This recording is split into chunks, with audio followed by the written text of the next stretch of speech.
오늘은 마가복음 8장 말씀을 통하여서 주는 그 그리스도이십니다 라는 제목으로 말씀을 나누도록 하겠습니다. 혹시 오늘 설교 제목 보면서 오타가 아닌가 생각하시는 분도 계실 거예요. 그 그리스도이십니다 라고 말할 때 그가 두 번이네, 오타가 아님을 여러분 꼭 기억하시면서 말씀을 좀 전할게요. 날이 많이 추웠어요. 그죠? 들어오시는 분들의 얼굴이 뻘겋게 이렇게 좀 들어오시는 분도 많고, 네. 교회도 난방을 안 하면 추운 것 같고, 그래도 교회가 제일 따스한 곳 같습니다. 네. 교회 자체만 따뜻하지 않고 우리의 마음도 좀 위로받기 소망해요. 교회 안에서 마음도 회복되기 소망합니다. 오늘 그 말씀이 여러분의 삶에 위로가 되기 소망합니다. 지난주 우리는 어중간한 믿음에 대해서 말씀드렸어요. 어중간한 믿음 기억하세요? 예수님이 앞에 계셔도 삶에 직면한 문제 때문에 제자들이 고민하고 걱정하여서 예수님을 놓쳐버린 모습이요. 그래서 맹인을 고치는 과정 가운데 그 어중간한 믿음을 꼬집고 있는 본문을 보았습니다. 그런데 오늘 본문을 보면은요, 그 제자들의 어중간한 믿음이 오늘에서는 온전한 믿음으로 달라집니다. 아름답죠? 오늘 이 말씀을 통하여서 우리 또한 그 어중간한 믿음에서 온전한 믿음으로 성장할 수 있고 바꿔갈 수 있게 소망합니다. 기독교는요, 여러분 윤리적이거나 철학적이거나 생활 방식을 말하는 종교가 아닙니다. 기독교는 뭘 말하는 거예요? 예수님이요. 기독교는요, 예수님에 대해서 중심적으로 말하고 있는 종교입니다. 또한 기독교의 신앙은 철저하게 한 인격체인 예수님과 나와의 관계를 중심으로 다루고 있는 종교입니다. 그래서 성경은요, 어떤 의미에서 예수님에 대해서 우리가 만족할 만한 답을 얻지 못하면은 삶의 문제에 대한 답을 주지 아니라는 것 같아요. 어떤 의미냐? 어떤 분이 교회 와서 나는 교회 나가서 선한 삶을 살고 싶습니다라고 고백을 해요. 그러면 성경은 뭐라고 하는지 아세요? 선한 삶을 살고 싶으십니까? 그 전에 예수님이 누군지 알아야 합니다. 꼭 먼저 누굴 거론해요? 예수님. 저는요, 교회 와서 삶의 문제를 조금 더 해결받고 편하고 싶습니다라고 말할 수 있습니다. 그럴 수 있죠. 그러면 성경은 뭐라고 말해요? 그렇죠. 삶의 문제가 해결되면 필요하죠. 그런데 먼저 뭐가? 예수를 아는 것이 필요합니다라고. 항상 전제가 뭐예요? 예수를 아는 것. 예수를 바로 믿는 것. 그 다음에 병이 낫든지, 그 다음에 삶의 문제가 해결되든지, 선한 삶을 살든지, 그것이 우선인 것입니다. 이게 앞뒤가 안 바뀌어야지 온전한 믿음의 시작이 되는 것이에요. 여러분의 이 예배의 자리에 서 있는 여러분의 마음은 먼저가 무엇입니까? 예수를 알고 그를 더 바르게 믿고 바르게 가까이 하고 싶으십니까? 그것이 바른 신앙생활을 할 수 있는 첫 단계예요. 앞뒤가 바뀌면 안 돼요. 아이를 위하여서, 가정을 위하여서, 미래와 장래를 위하여서 기도할 것이 많겠지만 가장 우선순위는 우리가 입에 좀 익숙한 표현이지만 그 나라와 그 의를 구하는 것과 같이 예수를 알기로 하는 그 마음이 먼저 사야지만이 그 다음 것들이 수반되는 것입니다. 오늘 그러면 어떻게 하면은 이 어중간한 믿음에서 온전한 믿음으로 점프할 수 있는지 그걸 우리가 좀 배우고 싶은데요. 그 힌트가 주어져요. 오늘 본문은 유명한 본문입니다. 저도 이 함께하는 교회 안에서 이 본문 가지고 두 번 향한 것 같아요. 설교를. 귀에 다 익숙한 본문입니다. 다 아실 거라 믿고 오늘 본문에 조금 더 집중할 수 있게 소망해요. 오늘 본문은 예수님이 제자들과 함께 가이사랴 빌립보를 지나가시면서 발생한 일입니다. 예수님이 궁금하신 거예요. 사람들이 예수님 자신을 누구라 할지를 궁금하신 거예요. 그래서 물어요. 얘들아, 사람들이 날 누구라 하느냐? 라고 할 때 첫 번째 누구라 말하죠? 세례 요한이라고 합니다. 여러분, 세례 요한 누군지 아세요? 세례 요한이라 하면 당대 가장 유명한 선지자, 또한 가장 설교를 잘했던 설교가입니다. 그래서 세례 요한이 광야에서 설교를 해도 다 광야로 와서 설교를 들으려 해요. 또한 그 설교를 듣고 요단강에서 세례를 받아요. 그만큼 명설교가였대요. 듣고 싶습니다. 어떠한 설교 했는지. 아무튼 그 설교 때문에 많은 영혼들이 변했어요. 그렇게 위대한 스승이고 위대한 설교가였던 세례 요한이 죽은 이후에 예수님이 본격적으로 사역을 하시는데 예수님의 모습을 보니까는요, 세례 요한과 이렇게 오버랩이 되는 거예요. 어머, 비슷한데? 많은 사람들에게서 저 예수라는 사람이 세례 요한과 같은 사람 아닌가? 하는 마음 때문에 예수님을 세례 요한이라 하는 사람이 많다고 합니다. 여러분, 예수님은 위대한 사상가나 위대한 지성인이나 위대한 스승이나 위대한 설교가로 평가할 수 있습니다. 물론 이러한 평가가 나쁜 것이 아니에요. 하지만 이것이 예수님을 온전하게 설명할 수 있는 평가는 아닙니다. 예수님을 단지 훌륭한 스승, 훌륭한 설교가, 훌륭한 사상가, 훌륭한 지성인이라고 보기에는요, 뭔가 좀 부족해요. 왜냐하면 예수님이 이 땅에 오신 목적이 그것이 아니기 때문에요. 예수님은요, 우리에게 듣기 좋은 말 하려고 오신 것이 아닙니다. 예수님은 우리에게 무언가를 가르치려고 오신 것이 아니에요. 예수님은 우리에게 뭘 주러 오신 것이에요? 생명이요. 그래서 기독교의 신앙은 그 예수와 우리가 인격적 관계를 맺고 생명을 얻는 것이 우선인 것입니다. 그것 때문에 오신 거예요. 또 예수님은 제자들에게 물어요. 사람들이 날 누구라 해? 두 번째 뭐라고 말해요? 엘리야요, 엘리야. 엘리야가 누굽니까? 엘리야는요, 구약시대에 등장했던 위대한 능력의 선지자입니다. 그가 한번 기도하면요, 하늘에서 불이 떨어지고요. 그가 한번 기도하면요, 3년 6개월 동안 비가 안 와요. 그가 기도하면요, 또 비가 와요. 와.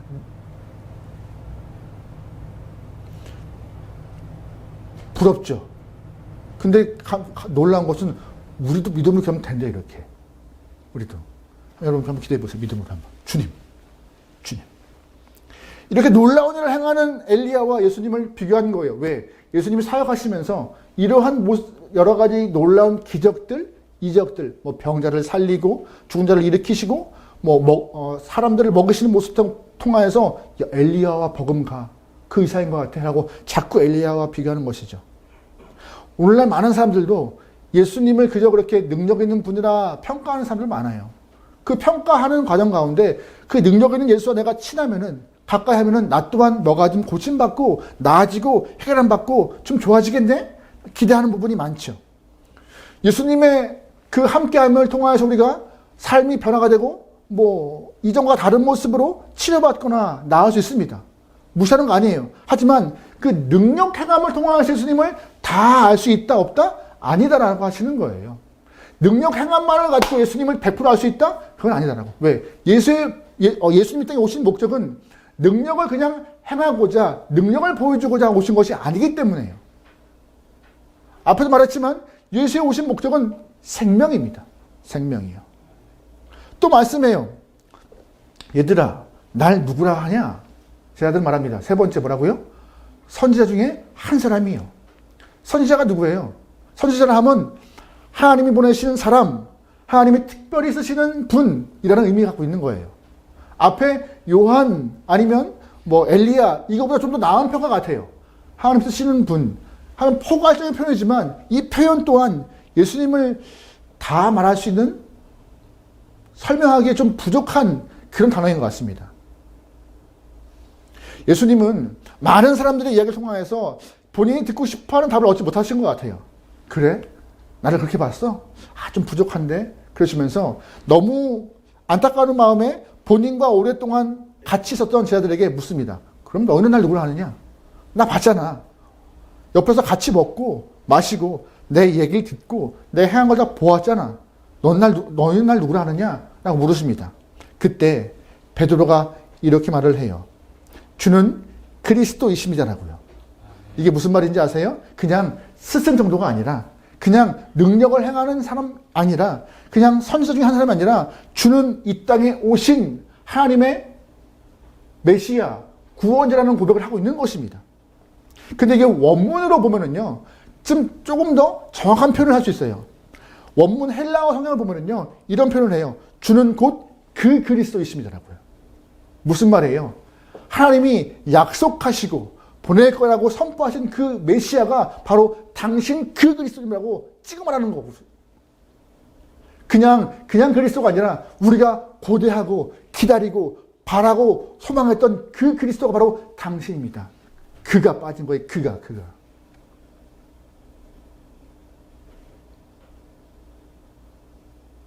오늘 이 본문의 베드로의 이야기, 바로 예수님이 그리스도이십니다라는 이 고백을 통하여서, 이 고백을 이루기 위하여서 교회가 세워진 것입니다. 이 고백을 증거하기 위하여서 교회가 서 있는 거예요. 예수가 구원자이며 예수가 그리스도임을 선포하기 위해서 교회가 있는 이유예요. 또한 예수가 그리스도라는 것 때문에 많은 사람들이 목숨을 걸고 이 얘기를 선포하고 있는 거예요. 또한 많은 선배들이 목숨을 걸고 선포하여서 고난받고 핍박받고 순교당하는 것도 많았고요. 이것 때문에요. 예수가 그리스도라는 이 사실 때문에.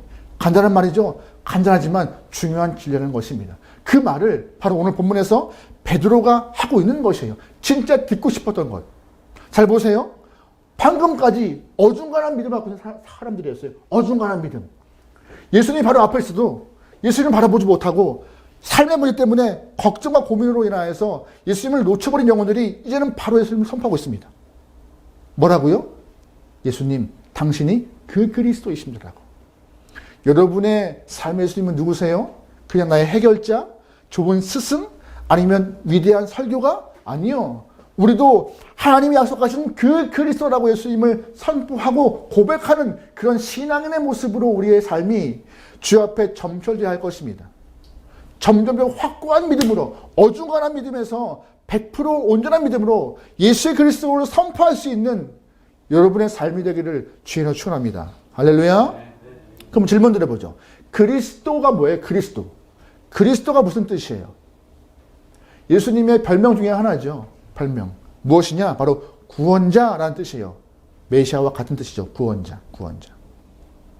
하나님의 기름 부음을 받고 하나님의 일을 하는 종이라는 의미죠. 하나님의 기름 부음을 받고 일하는 종. 구약에서 기름을 부어서 일을 시키는 세 가지의 직무가 있습니다. 첫 번째 뭔지 아세요? 제사장. 두 번째 뭔지 아세요? 왕. 세 번째 뭔지 아세요? 선지자.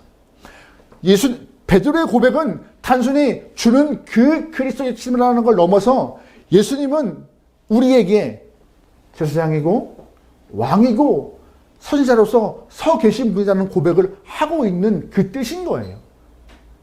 메시아임을 넘어서 예수님 당신은 우리의 제사장이며 예수님 당신은 우리의 왕이며 예수님 당신은 우리의 선지자라고. 제사장은 어떤 인물입니까? 제사장은요, 하나님과 인간 사이에 서 있는 인물이에요. 그래서 많은 사람들이 고통이 있을 때 그 문제를 가지고 하나님 앞에 나가는 영혼이 제사장입니다.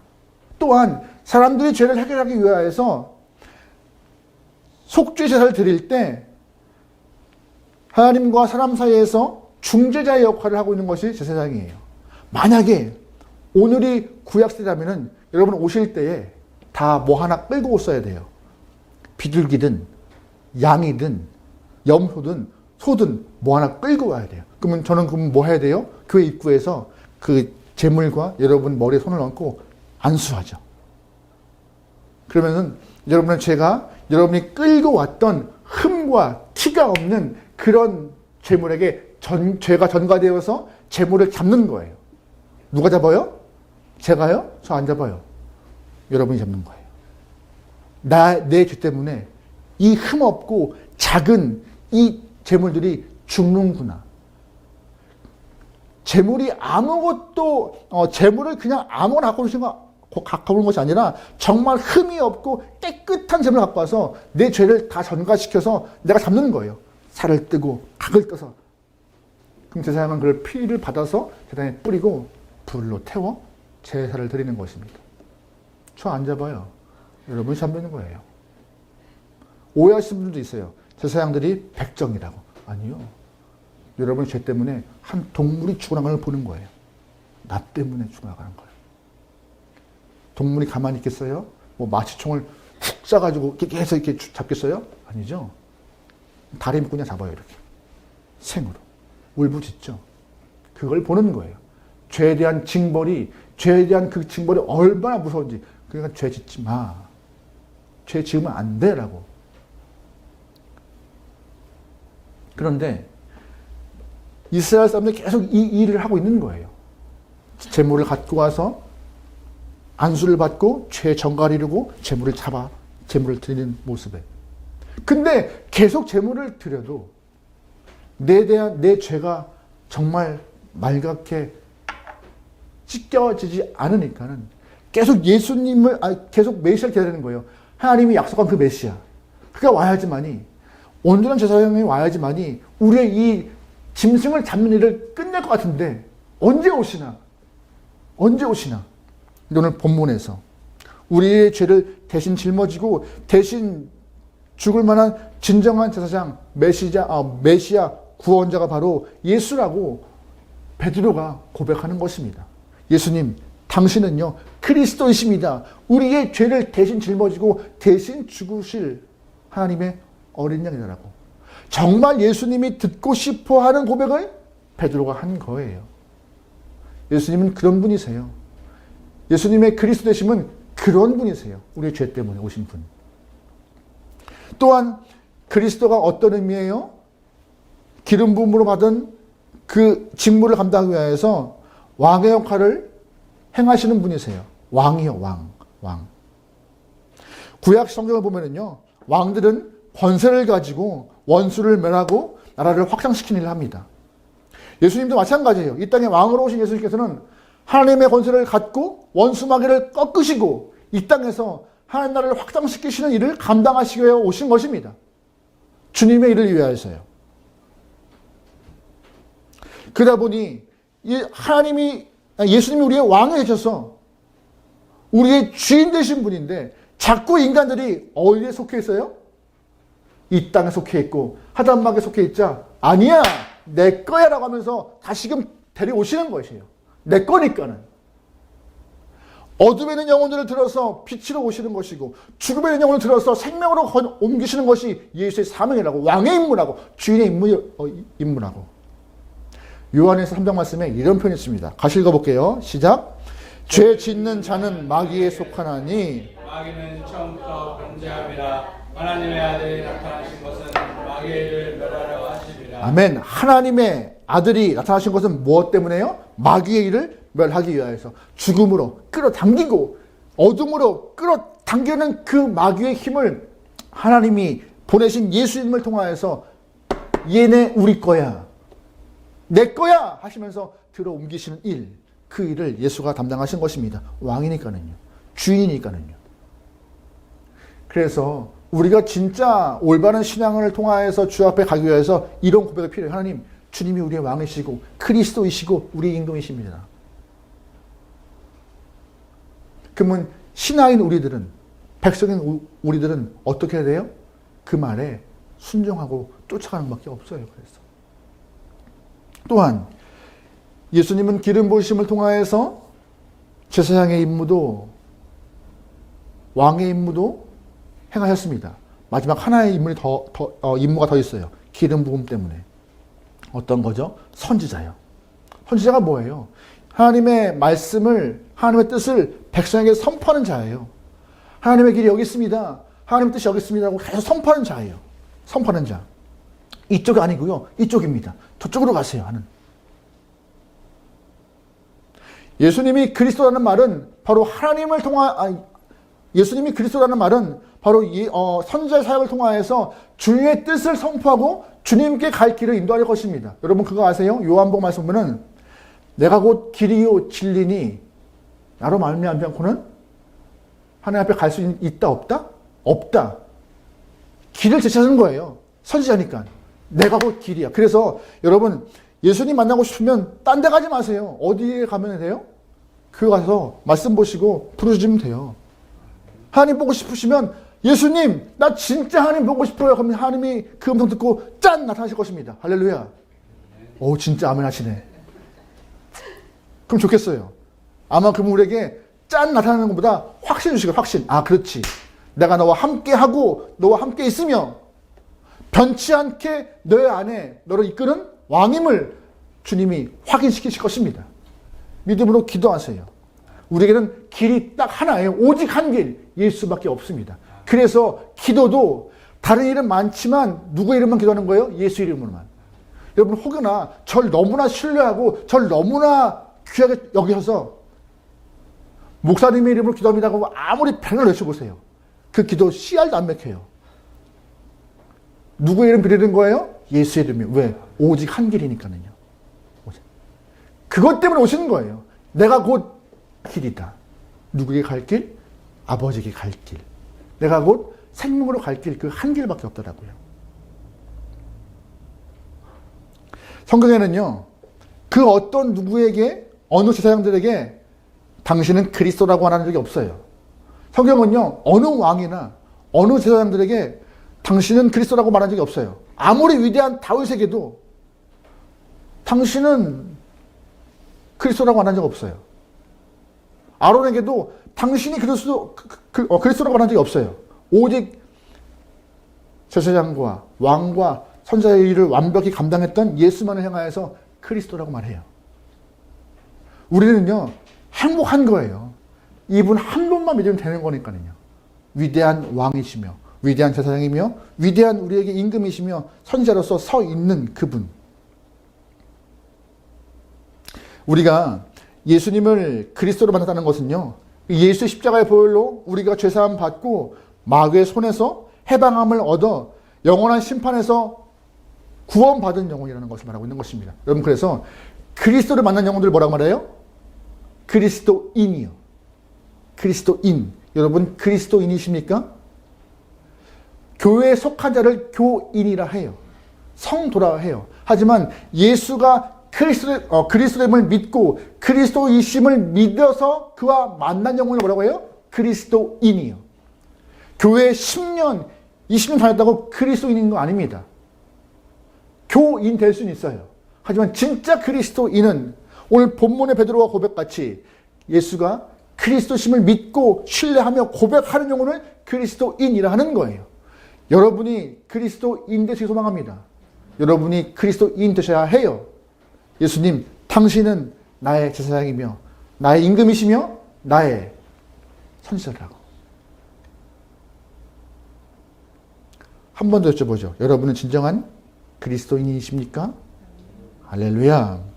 그런데 정말 중요한 것은요, 베드로가 예수님은 우리의 그리스도이심을 고백하는 순간 비로소 놀라운 비밀을 선포하십니다. 31절 말씀입니다. 같이 보게요. 시작. 인자가 많은 고난을 받고 장로들과 제사장들과 서기관들에게 죽임을 당하고 사흘 만에 살아나야 할 것을 비로소 그들에게 가르치시되. 주목할 단어가 있어요. 비로소. 베드로가 그리스도이심을 고백하는 순간 비로소 뭘 가르쳐요? 비로소 십자가와 부활이요. 그리스도인들에게 비로소 가르치는 거예요. 예수를 그리스도로 고백한 그리스도인에게 십자가와 부활을 가르치시면서 본인이 온 진짜 목적을 말씀하시는 거예요. 나는 단순히 병 고치기 위해 온 것이 아니라, 난 단순히 너희를 먹이러 온 것이 아니라, 난 단순히 너희에게 좋은 설교하고 온 것이 아니라 하나님의 마음을 전하고 생명을 주러 왔더라고. 그래서 십자가에 져야 되고 부활하러 왔더라고 말하고 있는 것입니다. 비로소 누구에게? 그리스도인에게. 그리스도인은 무엇이냐? 바로 이거예요. 바로 예수의 십자가와 그 부활을 믿는 자. 예수의 그리스도심을 믿는 자는 더 나아가서 그의 십자가 지심과 부활을 믿는 자가 진정한 그리스도인인 것입니다. 그것이 마음에 믿어지고 고백되어야 하나님 우리를 그리스도인이라 하시는 거고 칭찬하시는 것입니다. 이 땅에 수많은 사람들이 스스로 구원자라 해요. 그런데 이게 안 되는 거예요. 뭐가 안 돼요? 죄를 짊어지고 대신 죽는 것이 안 되는 거예요. 살려고 하죠. 어떻게든 살려고 해요. 어떻게든. 더 많이 모으려고 해요.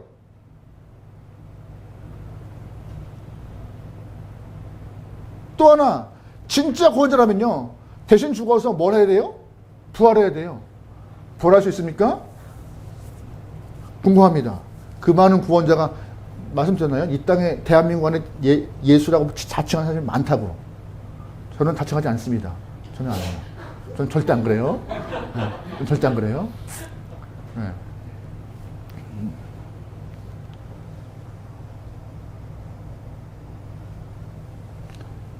대신 십자가를 칠 마음도 없으면서 부활도 못할 거면서 어떻게 자칭 본인들이 구원자라 말할 수 있는지 참 뻔뻔합니다.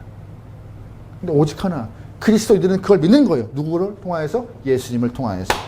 예수가 그리스도이심을 증거하기 위해서 십자가를 지시는 것이고, 예수가 하나님의 아들이심을 증거하기 위해서 부활을 하신 거예요. 그 완벽한 우리에게 허락하심으로 너희는 다른 것 다른 사람, 다른 존재 믿지 말고 나 예수 하나만 믿어서 생명을 얻고 그에게 가길 소망한다라고. 예수의 그리스도시면요 단순한 것이 아니에요. 또한 그 그리스도를 통하여서 우리가 고백되어지면 놀라운 은혜가 임하는 것입니다. 여러분, 그런 은혜가 임하는 그리스도인인 것입니다. 단순히 그리스도인은요 예수님을 통하여서 예수의 십자가를 찜을 통하여서 우리에게 죄사함 받습니다. 또한 그리스도인은요 그의 부활을 믿으면서 생명을 얻어요. 또한 그리스도인들은요 하나님 앞에 당당히 나가서 은혜와 복을 구할 수 있어요. 왜? 누구 때문에? 예수 때문에. 하나님, 나 복 주셔야 돼요. 당신 허락하신 아들 때문에 내가 생명 얻고 다시금 주의 것 되었잖아요. 말씀 이루셔야죠. 생육하고 번성하라면서요. 저 할게요. 복 주세요. 라고 당당히 구하십시오. 주님 앞에. 주시면 안 돼요. 하나만 주시죠. 왜? 우리 아들, 딸 되었으니까요. 그게 그리스도인의 특권인 것입니다. 여러분, 그 복을 누릴 만한 자격 충분하신 거고요. 오늘 본문은 말합니다. 그 그리스도라고요. 그런데 중요한 걸 하나 말씀드릴게요. 예수님은 본문에서 나와 하시지 않지만 마태복음에서 베드로가 주는 그리스도라고 고백할 때 이렇게 칭찬하십니다. 마태복음 10절 말씀입니다. 같이 볼게요. 시작. 예수께서 대답하여 이르시되 하나시구나 내가 복이 있도다. 이를 내게 알게 한 이는 누구냐. 하늘에 계신 내 아버지시니라. 아멘. 이렇게 말한 자, 예수가 그리스도로 말한 자 뭐가 있다? 복이 있다. 그런데 이 말하고 있는 그 고백의 선포는 중요한 것은 지식의 알미나 수긍이나 동의인가요? 아닙니다. 이성적 판단이 아닌 거예요. 이렇게 내가 말할 수 있는 것은 혈육으로 한 것이 아니라 하늘에 계신 아버지를 통하여서 하신 것이다. 뭐 때문에? 믿음을 갖고 하는 것이기 때문에요. 고린도서 12장 말씀 보면 이런 말씀이 또 있어요. 같이 볼게요. 시작. 그러므로 내가 너에게 알리노니 하나님의 영으로 말하는 자는 누구든지 예수를 또 성령으로 아니하고는 누구든지 누굴 통하여서요? 성령을 통하여서. 하나님이 성령을 통하여서 우리 안에 허락하신 믿음을 갖고 예수를 주로 고백하는 것이고 그의 십자가 십심과 부활을 믿는 것이고 당당히 나가서 복을 구하는 것입니다. 누구 때문에요? 성령 때문에요. 하나님이 믿음 주셔서요. 이론적으로 하시는 것이 아니에요. 동의와 납득이 아닙니다. 한 단계 더 성장 업그레이드 된 믿음을 갖고 주는 그리스도라 하시는 것이고 믿음으로 고백된 영혼을 그리스도인이라 하시면서 그들에게 복 주시는 것입니다. 여러분, 이성으로 신앙생활하지 마시기. 이성은요 자꾸 나를 어둠으로 끌고 가요. 왜 그러지? 왜 그러지?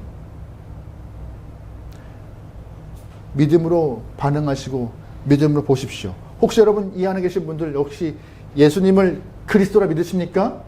그러면 감사하세요. 내 안에 성령이 임하여서 그런 고백을 하니까는요. 반대로 여러분 아직 예수님을 그리스도라 고백하지 못하십니까? 그러면 기도하세요. 하나님, 내 안에 오늘 말씀 보니 성령 허락하시면 가능한데요. 믿음으로 가능하다는데 나에게도 예수를 그리스도라 고백할 수 있는 믿음 달라고, 성령 달라고 기도하세요. 그것이 우리가 그 그리스도, 약속의 메시아를 내 안에 품는 것이고 믿음으로 고백할 수 있는 방법인 것입니다. 내가 입으로 할 수 있는 것이 아니에요. 아무리 때려 잡아서 하라 해도 안 되는 거예요. 우리는 그래서 뭐가 무기인 거예요? 기도밖에. 하나님, 내 안에 은혜 허락하여서 예수를 그리스도로 고백하게 해달라고. 고백하신 영혼들은 하나님 이 마음 변치 않고 끝까지 믿음 안에서 승리할 수 있는 그리스도인 되게 해달라고. 그 마음으로 여러분 하루하루 더욱더 주와 가까이 할 수 있는, 그래서 주님 앞에 칭찬받을 만한 신앙으로 여러분의 삶이 성장할 수 있기를 주님으로 축원합니다. 아멘.